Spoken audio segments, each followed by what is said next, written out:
Barakallahu fikum. Jadi, okey.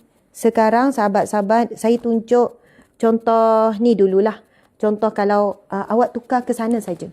Kita buat kat sini saja. Dah ada kerusi tu. Panaslah pula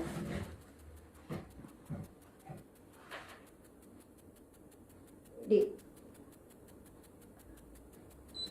Okey. Baik. Saya nak yang apa jawapan tadi tu? Kerusi tu. Pertama, kalau kita solat jamaah, macam mana kerusi? Ada satu kerusi. So, kerusi berada di mana? Ya. Betul. Subhanallah, tuan-tuan sekalian. Sekarang, saya ni, dah kamu dah tukar? Kamu dah tukar? Belum lagi. Okey. Kamu tunjuk, banyak sangat. Kamu tunjuk area sini ya. Subhanallah. Tunjuk area mana? Sini. Yang depan. Mana tu? Panggil dia kan? Sekejap, panggil Nak panggil ke? Panggil banyak.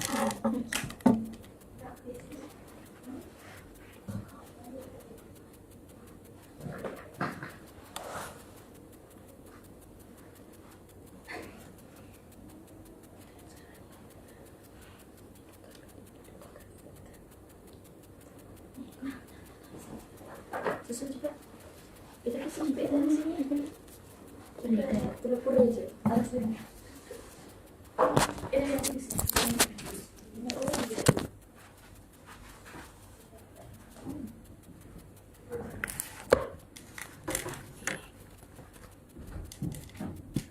Okey, tak apa, sejadah tu tak apa.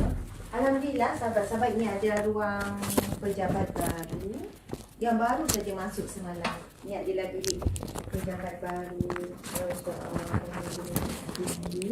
Allah berikan. Jangan nampakkan, apa tu nama? Jangan nampakkan.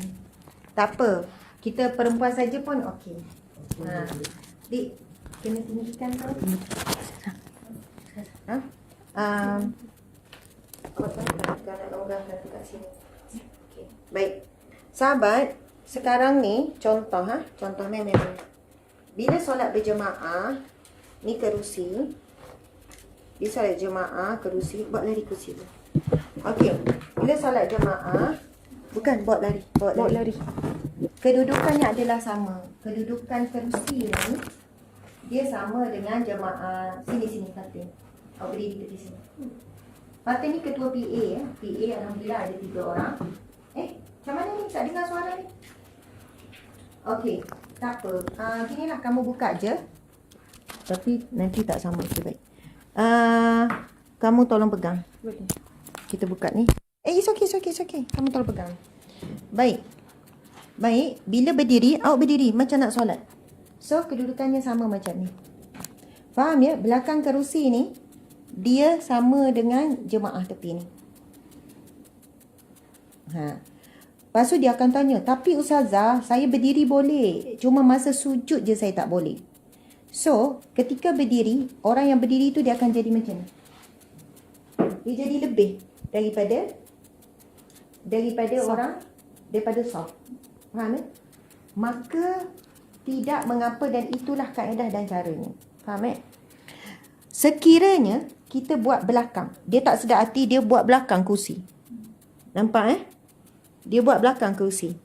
Kursi kat belakang. Ini ramai yang buat. Kursi kat belakang. Apa berlaku? Kursi dia ni, dia telah menghalang orang yang solat di belakang. Mulalah orang tu sujud, kepala masuk bawah kerusi satu. Dan kemungkinan memang dia ambil bahagian sujud, bahagian kepala, bahagian anggota sujud yang wajib tu. Dan bila dia tak boleh nak sujud, ataupun bila dia dah tak boleh berdiri, waktu rukun yang dia tidak boleh nak berdiri, dia pun duduk. Jadi sekarang sebenarnya berdiri bagi orang yang duduk adalah bahagian belakang ni. Faham tak? Ini nampak duduk. Tetapi bagi orang yang tak mampu nak duduk, tak mampu nak berdiri, bahagian ini kan awak berdiri bahagian belakang awak sini kan? Betul. So bahagian belakang orang yang tak mampu nak berdiri, kalau duduk kursi macam ni, dia juga tidak sama dengan soft. Jadi kaedah yang lebih tepat adalah ia bukan pasal sah tak sah semayang ni. Ustazah, sama ni saya buat ke belakang, tak sah ke? Sah. Ini bukan soal sah ke tak sah ni. Solat tetap sah. Saf ni kalau tak sama pun tetap sah. Kalau semayang kat Masjidil Haram, Masjidil Nabawi lagilah tak boleh nak sama. Masjidil Haram, Masjid Nabawi boleh, Masjidil Haram agak sukar. Sah ni tak sama bengkang-bengkok dari segi solat sah. Dari segi apa ni, cuma ini adalah dari sudut mana lebih tepat. Dan bahkan kalau ke depan ke belakang pun apa ni, soft untuk jemaah tu tidak putus. Faham tak putus?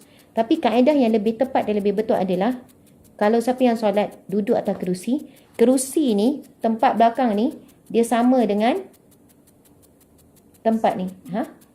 Okey, baik. Jadi sekarang saya nak tunjuk contoh solat atas kerusi. Saya tak apa. Terima kasih ya. Cuma awak kena ni. Awak kena Boleh. awak duduk sebelah sini kot. Sebelah sini. Baik. Sekarang solat seorang-seorang atas kerusi kan? Kita pun solat. Allahu Akbar. Pertama, kalau mampu berdiri, wajib berdiri. Ada orang daripada awal dia tak mampu berdiri. Memang lutut dia apa semua dia tak boleh berdiri. Mungkin dia lumpuh separuh badan. So dia memang duduk daripada awal. Jadi berdirinya bermula pada duduk. Tapi ada orang yang mana dia boleh berdiri. Dia yang tak boleh, rukuk pun dia boleh. Yang dia tak boleh adalah sujud saja. Jadi dia wajib berdiri dan dia wajib rukuk dengan sempurna. Sebab itu semua rukun. Kalau yang dia tak mampu hanya duduk, turun ke bawah dia tak boleh, maka dia wajib, tuan-tuan sekalian, untuk berdiri dan rukuk dengan sempurna. So, kaedahnya adalah, ya, saya kena tunjuk daripada depan. Kaedahnya adalah masa dia angkat takbir, Allahu Akbar. Kita dah bincangkan kan semalam, dah tunjuk dah semua. Okey, lepas tu dia pun baca apa? Lepas tu dia rukuk macam biasa. Lepas dah rukuk, Sami Allahu liman hamidah, Rabbana walakal hamd. Dan dia memang tak boleh duduk. Kalau duduk tak boleh bangun. Dan nak duduk pun dia tak boleh lipat. Maksudnya kesebenarnya tak boleh duduk. Dia tak boleh nak lipat. Memang dibuktikan, disahkan oleh doktor dan sebagainya. Maka ketika itu dia pun duduk. Masa nak sujud dia duduk. Lepas tu dia pun buat pergerakan sebagai ganti sujud. Ataupun pergerakan itu dia niatkan sujud. Dia mesti niat sujud, bukan pergerakan saja. Dia pun buat Allahu Akbar. Lepas tu duduk antara dua sujud. Allahu Akbar, Rabbi fili warhamni wajubni warfa'ni wazuqni wadini wa'afini wa'afani. Allahu Akbar. Subhana rabbiyal a'la wa bihamdi, subhana rabbiyal a'la wa bihamdi, subhana rabbiyal a'la. Allahu Akbar. Berdiri balik. Okey, rukuk balik semua. Tapi sekiranya daripada awal dia memang tak boleh duduk. Tak boleh bangun, tak boleh berdiri. Lumpuh separuh badan. Atas tapi boleh duduk. Dan dia duduk center. Hadap kiblat. Allahu Akbar. Fatihah apa semua. Lepas tu dia rukuk dengan tunduk, niat rukuk dan tunduk sedikit. Allahu Akbar. Subhana rabbiyal azim wa bihamdi, subhana rabbiyal azim, subhana rabbiyal azim. Zikir tu boleh 5 kali, 10 kali pun boleh. Subhana rabbiyal azim. Sami Allahu liman hamidah, Rabbana walakal hamd. Lepas tu sujud dia kena tunduk lebih rendah daripada rukuk. Allahu Akbar. Lepas tu duduk antara dua sujud, tegak macam berdiri. Allahu Akbar, Rabbi fili warhamni wajubni warfa'ni. Allahu Akbar. Subhana rabbiyal a'la wa bihamdi. Allahu Akbar. Okey. Jelas ya? Tahiyat. Ustazah, tahiyat macam mana? Sampai tahiyat awal kan? Kalau berdiri Allahu Akbar, tahiyat. Cuma jarilah yang jadi perbezaan sedang tahiyat. At-tahiyatul mubarakatuh salawatut thayyibatu lillah. Lepas tu selesai. Kemudian Allahu Akbar, berdiri. Tahiyat akhir kita bolehlah buat macam ni. Lepas tu kepala macam cara bagaimana kaedah solat tahiyat akhir. At-tahiyyatul mubarakatuh salawatut. Lepas tu, Assalamualaikum warahmatullahi. Assalamualaikum warahmatullahi. Okey, jelas ya? So, antara Ustazah, saya boleh duduk atas lantai. Saya boleh duduk atas lantai. Jadi, mana lebih afdal untuk saya duduk? Untuk saya duduk atas kursi ke atas lantai? Bila bertembung, lebih utama duduk di atas lantai. Ya, duduk atas lantai. Ada orang, dia, Ustazah, rakaat pertama saya boleh berdiri. Rakaat kedua saya tak boleh berdiri. Rakaat pertama dia gagah lagi. Lepas tu dia boleh rasa lutut dia dah tak kuat. Jadi boleh campur-campur. Boleh campur-campur. Boleh jadi macam ni. Dia tengah baca Al-Fatihah. Lepas tu baru dia rasa. Dia rasa tadi boleh. Dia nak cuba juga berdiri. Rukun berdiri. Tiba-tiba tengah-tengah baca Al-Fatihah. Dia rasa macam tak kuat. Dia boleh je duduk. Maksudnya, mungkin rakaat pertama dia boleh berdiri. Rakaat kedua dia duduk. Masa baca Al-Fatihah. Rakaat ketiga dia rasa macam boleh berdiri. Dia berdiri balik. Boleh. Maksudnya berdiri ni kena cuba sedaya upaya. Semampu yang boleh. Tak mampu baru duduk. Subhanallah. Dan solat itu sempurna walaupun duduk di atas kerusi. Sebab dengan kata Ustazah, duduk atas kerusi tak wujud. Zaman Nabi memang tak ada duduk atas kerusi. Kalau siapa yang tak mampu berdiri, dia duduk di lantai. Tapi duduk di atas kerusi juga diterima. Tidak ada khilaf lah tu. Maksudnya diterima. Janganlah rasa ragu-ragu, boleh je duduk di atas kerusi. Subhanallah. InsyaAllah minggu depan kita akan sambung bab solat sakit. Sebab kita belum tunjuk solat terlentang macam mana, solat duduk kat bawah macam mana, solat berlunjur kaki macam mana, dan solat atas katil macam mana. Jadi insyaAllah mudah-mudahan perkongsian pada hari ini memberi manfaat kepada kita semua. Saya mohon maaf salah dan silap. Petang ni saya akan bertolak balik Terengganu sebab saya belum tukar lagi tempat mengundi. Adik-adik beradik saya yang duduk Kedah, duduk KL sebab suaminya Kedah, suaminya Selangor. Jadi diorang mustahil untuk diorang pun pindah tempat mengundi. Ada Selangor, ada Kedah. Adik-adik saya 10 orang, 10 semua dah boleh mengundi. Saya tetap mengekalkan tempat mengundi di kampung. Sebab kami dua-dua orang Terengganu. Saya orang Kuala Terengganu, Kampung Batu 6. Setelah saya cabut undi, tak, saya pangkar, saya mengundi. Cabut undi tu kalau tak apalah. Lepas tu macam saya pula calon kalau cabut undi kan. Jadi lepas tu kami akan bertolak ke Besut, kampung suami saya Besut. Jadi dia pula pergi mengundi kat Besut.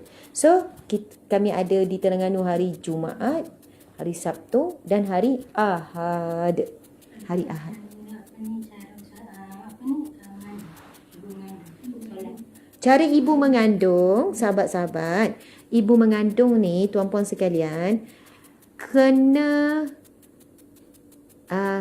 kalau saya dapat solat sempurna berdiri, rukuk, sujud sampai terakhir, sampai last sekali, sampai sebelum bersalin. Alhamdulillah.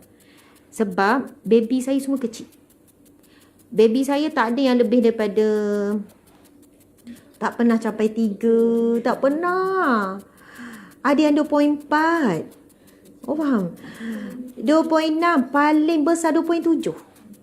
Saya sebelum mengandung berat saya 53. Dan berat paling berat kalau saya mengandung 9 bulan 57. Maksudnya saya tak akan kalau saya mengandung macam tu, saya tak akan naik. Saya akan mengurus. Lepas tu yang membesar tu baby je. Sebab itu kalau saya mengandung sampai 9 bulan, esok nak bersalin, ada orang tak perasan saya mengandung. Itu yang saya boleh ceramah. Esok nak bersalin, malam tu saya ceramah lagi. Tapi saya ada cabaran saya apa? Kenapa saya kecil, baby kecil dan saya makin menurun? Sebab saya alahan 9 bulan. Saya alahan teruk 3 bulan, 4 bulan. Saya alah tu sampai pingkat masuk hospital, tak boleh makan. Sampai mengangkat-rangkat lah, badan tu tak berdaya, kena masuk air. Dan saya alahan tu, saya muntah-muntah tu sampai 9 bulan. Tapi alahan yang teruk 4 bulan terawal. Lepas tu begini. Tapi Alhamdulillah kerana tubuh badan tu tidak membesar sangat, jadi tak ada kesukaran. Sebab itu jangan buat perbandingan. Aku okey je semayang sampai ni, kau ni baru 6 bulan dah main duduk. Ada orang bila mengandung, kaki jadi bengkak, macam air. Lepas tu badan dia memang membesar berkali ganda. Dan dia memang tak dapat, bila duduk nak bangun memang tak boleh. Dia cramp. So, wahai ibu-ibu mengandung, pergerakan solat sangat bagus untuk kesihatan. Untuk otot, untuk tubuh badan semua, untuk baby sangat bagus. Semampu boleh, berdiri sempurna, rukuk sempurna, sujud sempurna. Kalau sampai peringkat memang tak boleh, kitalah yang tahu bila tahap tak boleh. Maka boleh solat duduk. Esok kita tunjuk solat duduk atas lantai macam mana. Solat atas kursi kita dah tunjuk. Solat atas katil macam mana. Wajib hadap kiblat. Macam mana pun wajib hadap kiblat. Kalau katil tu ada tayar kat hospital, pusing sikit supaya hadap kiblat. Okey. Bab solat bagi orang nak bersalin. Sampai saat akhir sebelum baby keluar, wajib solat. Contoh dah contraction dah ni. Dah 5 cm. Ya Allah. Allahu Akbar. Oh, sakit dah ni. Oh, laku 6 macam ria. Yelah, 7 kali bersalin ya. Saya 7 anak, 9 kali mengandung. Jadi, ada ramai wanita, padahalnya tak masuk labor room lagi. Dia tengah mula sakit. Sebab sakit contraction ni, dia ada 5 minit sekali, wajib solat lagi. Walaupun dah keluar darah ketika itu. Disebutkan darah ketika itu bukan darah kotor. Darah nifas hanya keluar bersama baby, dan bila keluar dia ada keluar darah sikit-sikit bersama dengan itu darah luka lah. Tapi darah nifas, darah wiladah bermaksud darah yang keluar bersama baby. Darah nifas adalah selepas baby keluar, itu baru darah nifas. Sebab itu ada perbahasan ulama berkenaan dengan lendir dan darah yang keluar sebelum baby keluar. Maka pendapat yang lebih kuat, lebih tenang adalah masih wajib solat. Jadi, samalah saya masa berhenti contraction tu, ambil wuduk. Lepas contraction datang, sabar dulu. Dah berhenti contraction sekejap, dia berhenti sekejap je. Lepas tu pakai telekong. Lepas tu, okey, sambung balik contraction datang.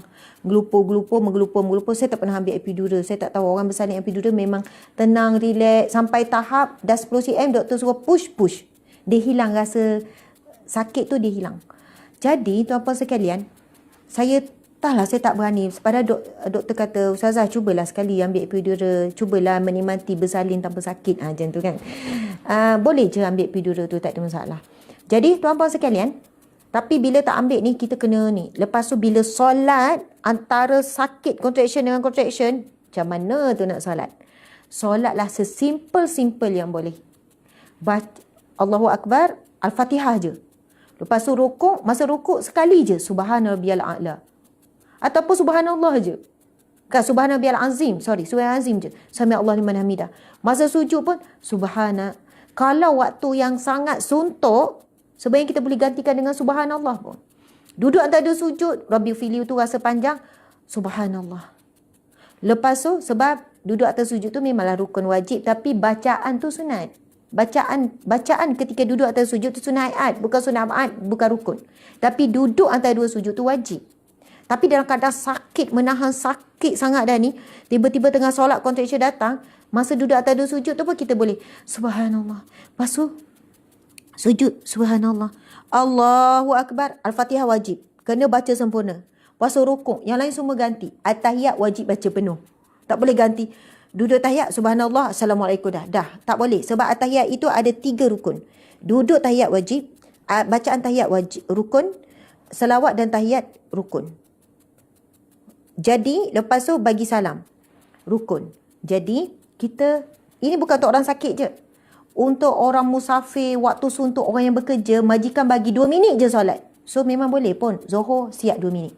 Ini dalam suntuk waktu, terpaskan. Jangan, macam tu boleh. Dia dalam keadaan tak gesa, tak ada apa-apa pun dia semayang macam tu. Tak boleh lah. Bagi yang ada cukup waktu, nanti bimbang solat tak sah sebab tak ada tomak ninah. Pasal tomak ninah, mazhab Syafi'i tomak ninah itu rukun. Tapi ada mazhab mengatakan tomak ninah bukan rukun. Sebab itu dalam situasi yang sukar, tengah contraction bersalin ni, contraction nak menunggu beranak ni, bukannya sakit biasa-biasa, memulas macam siap-siap perut. tapi kita berusaha juga solat, maka kita solatlah subhanallah. Subhanallah. Allahu sami Allah man hamidah solat. Tapi tahiyat kena sempurna. Sebab itu pengalaman saya masa contraction tu ada yang datang masa tahiyat sampai kita berhenti tak nak baca. Tahan. Masa tu kan Allah. Allah. Allah. Tak apa. Contraction tiba-tiba datang. Allah. Allah. Allah. Allah. Lepas dah contraction tu pergi sekejap, masa tu baca tahiyat. At-tahiyatul mubarakatus salawatut. Allahu akbar.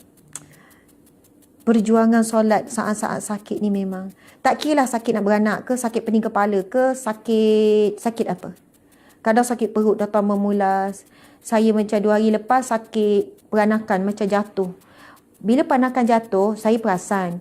Saya kadang nak angkat barang tapi saya tahu saya sensitif. Sebab rahim saya dah bocor, rahim saya dah banyak kali jatuh, uri dah banyak kali lekat. So saya mudah sangat rahim jatuh. Tapi macam tu lah saja nak nunjuk rajin. Nak buktikan kita ni rajin. Jadi bila angkat-angkat barang berat tu saya nak angkat juga. Sebenarnya memang saya tak boleh. Sensitif sangat. Walaupun saya urut angkat rahim apa semua masih ni. Jadi masa tu 2 hari lepas saya angkat berat. Adalah saya angkat apa. Tak adalah berat sangat. Tapi bila rahim jatuh, tahu apa berlaku? Nak pijak kaki pun sakit tau. Kaki tu bila kita berpijak, dia terus tangkap sini. Dan dia punya sakit rahim ni, dia pergi ke belakang tau. Lepas tu jalan tu macam, aduh sakit. Dia terus pergi sini. Duduk pun sakit. Lepas tu saya terlentang pun sakit. Ya Allah, terlentang pun sakit. Dia jadi semua sakit. Masa tu saya balik petang. Maksudnya saya balik petang lambat tu, pukul 7 tu, dari pejabat. Padahal nahan sakit tu. Lepas tu balik saya bertemu Husna hantar anak saya. Saya pun kononnya pada tahan sakit tu, borak lah dengan dia. Tiba-tiba rasa macam nak tumbang tau. Saya pun pegang. Kenapa Ustazah? Tak apa, rasa nak tumbang. Sebab itu wanita, subhanallah, kita ada rahim. Kita tahu, sayanglah diri kita. Betul lah kita ni rajin nak angkat tu, nak dekor tu, nak ubah suai sofa lah apalah. Tapi kita tahu badan kita ada benda yang kita tak boleh buat. Jadi sebab itu kadang saya tu selama akhir saya tak boleh angkat berat. Saya tak boleh angkat. Sebab saya memang isunya antaranya rahim tu tak kuat lah. Walaupun Fatimah tu dah 4 tahun. Kalau kasar-kasar sikit dia masih ada kesan. Terima kasih semua. Mohon maaf. Tapi saya nak cerita. Masa saya solat maghrib tu, saya solat simple macam tu lah. Saya tetap berdiri, tetap sujud. Tapi nak turun sujud tu padahal saya boleh pilih untuk duduk atas kerusi. Bila turun tu kan, bila nak bangun balik dalam keadaan sakit tu. Dan saya boleh je solat duduk atas kerusi ketika itu. Walaupun yelah sihat, tapi tiba-tiba sakit tu datang kan. Boleh solat atas kerusi. Tapi kalau nak paksa juga, saya akan memilih solat yang paling simple. Itulah baca Al-Fatihah saja, bila sujud tu saja, bila rukuk. Simple saja. Sebab kita dalam keadaan menahan sakit. Sebab kadang-kadang kita rasa macam sayangnya dahi ni tak cecah tempat sujud. Bila duduk atas kerusi, yang paling rasa macam feeling tu masa sujud tu. Walaupun masa bangun tu sakit. Dia isu otot lah.